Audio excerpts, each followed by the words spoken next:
Amis du jour, chalutations.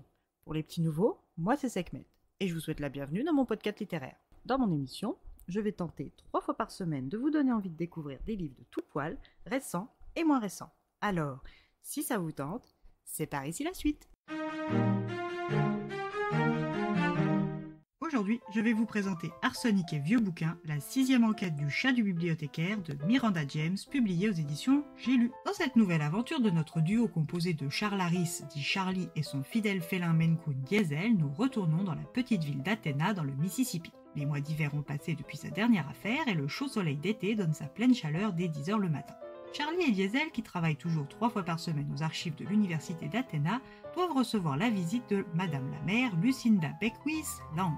Cette femme d'une bonne 60aine d'années est avec son mari Andrew Sénateur, des donateurs de la bibliothèque universitaire. Charlie a répertorié et inventorié tous les ouvrages de la famille Lang. Il est toujours aussi ravi et impatient que nerveux quand il doit réceptionner des nouveaux livres. Mais aujourd'hui, c'est Madame la mère en personne qui fait le déplacement. Lucinda vient donner 4 journaux intimes d'une aïeule à son mari, Rachel Afton Lang, née aux alentours de 1820 et morte au milieu des années 1890. Quand Charlie prend entre ses mains gantées le premier volume, il remarque et reconnaît le tracé légèrement incliné de l'écriture anglaise du 18e. Rachel avait 16 ans lors de l'écriture de ce premier carnet en date du 4 juillet 1854. Après avoir survolé l'état des journaux, il remercie Madame la mère et lui promet d'en prendre grand soin avant de les mettre à la disposition des historiens et étudiants de l'université. Charlie est curieux du contenu des journaux, surtout après son entrevue avec Madame Lang. En effet, Beck, le fils du couple Lang, brigue la place de sénateur que son père va bientôt laisser vacante avec son départ à la retraite. Mais la victoire n'est pas assurée car un redoutable adversaire, en la personne de Jasper Singletary, lui oppose une virulente campagne électorale. Les deux hommes sont très différents dans leur approche mais aussi dans leur physique. L'un est un grand blond aux yeux bleus avec un corps d'athlète, quant à l'autre a la beauté sombre des Noirs irlandais, grand et épais comme un boxeur poids lourd qui transpire la pugnacité. Mais Charlie le sait, son domaine est un milieu de la politique et de toutes ses intrigues, alors bien que fortement teasé, il se cantonne à son rôle d'archiviste. Une fois celui-ci terminé, peut-être, presque sûr, il s'autorisera une petite fouinade en règle avec son fidèle Matou. Le soir même de cette incroyable donation historique, il reçoit un coup de téléphone peu amène d'une certaine Kelly Grimm qui souhaite consulter sur le champ les journaux de Rachel pour un écrit. Ancienne étudiante de l'université, elle estime pouvoir faire cette demande et surtout être exaucée. Charlie lui explique devoir d'abord les archiver et les protéger et que si tout se déroule normalement, elle aurait accès la semaine suivante au mieux. La demoiselle est frustrée mais prend rendez-vous le jeudi suivant avec Charlie. Dans la même soirée, il reçoit la visite de la redoutable et désagréable Dr Mary Stiverton. Cette femme revêche au tempérament révolté et militant est professeure non titularisée au sein du département d'histoire spécialisé en parcours de femmes depuis 6 ans. Elle a débarqué chez Charlie, Diesel, Justin, Stewart et Sean pour réclamer un droit immédiat et exclusif des carnets Lang. Face à cette demande formulée comme une requête martiale, Charlie ne peut réfréner un fou rire. Ce dernier termine d'enflammer Marie. Pour calmer les choses, Charlie lui explique qu'il n'a aucun pouvoir décisionnaire sur les livres mis sous sa garde et que dans ce cas précis, seule Madame la mère peut lui accorder le privilège demandé.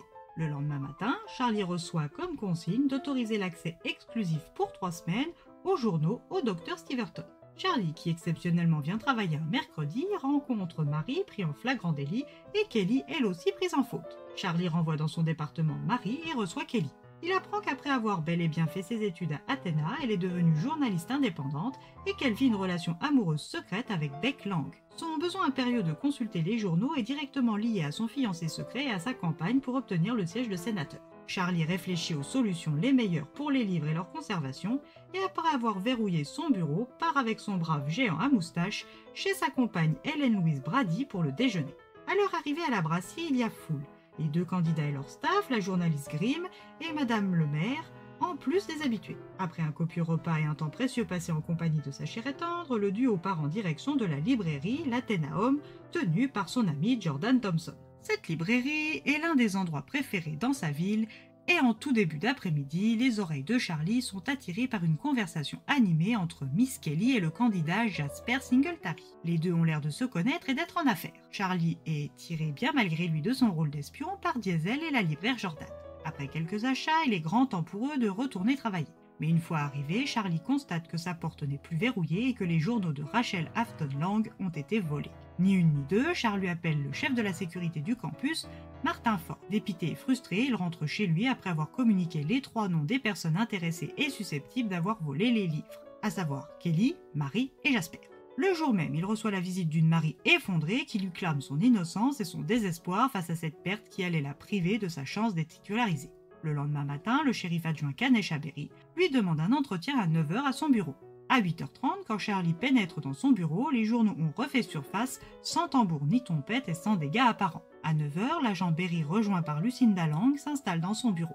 Madame la mère a découvert dans le double fond de la malle ayant abrité les journaux un 5e volume qu'elle donne à Charlie, et l'agent Berry, quant à elle, leur annonce la mort très tôt le matin même du professeur Steverton dans sa rue après avoir été percuté par une voiture. Charlie et Diesel vont encore une fois devoir enfiler leur costume d'enquêteur pour savoir qui détestait suffisamment Mary Steverton pour lui rouler dessus avec une voiture. Qui a volé et rapporté les 4 premiers journaux, qui pourrait être susceptible de voler le 5e, et si ce dernier tome était caché dans un double fond, est-il celui qui cache tous les secrets? Une enquête que vous pouvez mener avec Charlie, Kanesha et Diesel, comme d'habitude.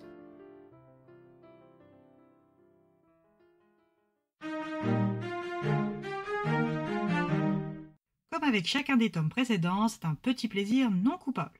Une enquête rythmée, une plume fluide et des personnages qu'on adore retrouver. Si vous n'avez pas encore craqué sur cette série de Cozy Mystery contemporains, il est grand temps.